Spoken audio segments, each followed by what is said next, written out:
चक्रवृद्धि ब्याज पर दिए गए धन के 2 वर्ष तथा 3 वर्ष के मिश्र धन क्रमशः 9,680 रुपया तथा 10,648 रुपया हो जाता है। मूलधन होगा। यह प्रश्न बीपीएससी टीआरई 9-10 2023 में पूछा है। तो देखिए 2 वर्ष पे हो जा रहा है 9,680 और 3 वर्ष पे 10,648। तो दर हम निकाल लेंगे।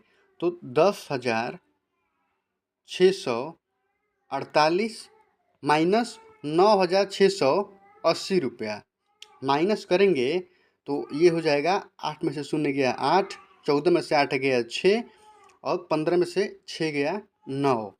तो मतलब कि तीसरे वर्ष में उसको जो ब्याज मिला है वो है 968 रुपया। तो अब देखिए चक्रवृद्धि ब्याज में होता क्या है कि मान लीजिए 2 वर्ष पे उसे मिला है 9,680 रुपया, तो 3 वर्ष के लिए अब ये जो पूरा मिश्रधन 9,680 है वो ये पूरा मूलधन बन जाएगा। मतलब कि अब टोटल पे ब्याज मिलेगा उसको। तो दर निकालने के लिए ब्याज गुणे 100 बटा मूलधन, तो मूलधन हो जाएगा 9,680, तो हो जाएगा 968 दर बराबर गुणे 100 बटा 9,680।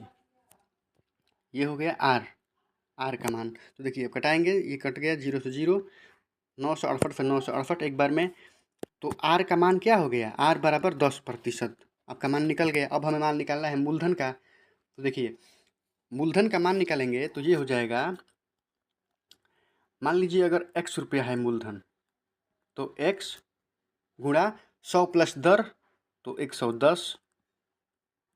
दर का मान है 10% गुणे बटा 100।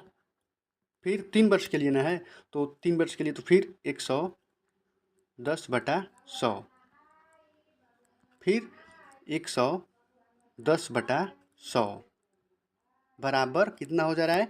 10,648 रुपया 3 वर्ष पे। तो 10,648 रुपया। अब देखिए अब ये हो जाएगा 10 से 10, 10 से 10, 10 से 10। तो ये हो जाएगा जब x बराबर 10,648 गुणा 10 गुणा 10, एक और शून्य लगा दीजिए, 3 10 है। अब देखिए अब ये हो गया 11 गुणे 11 गुणे 11।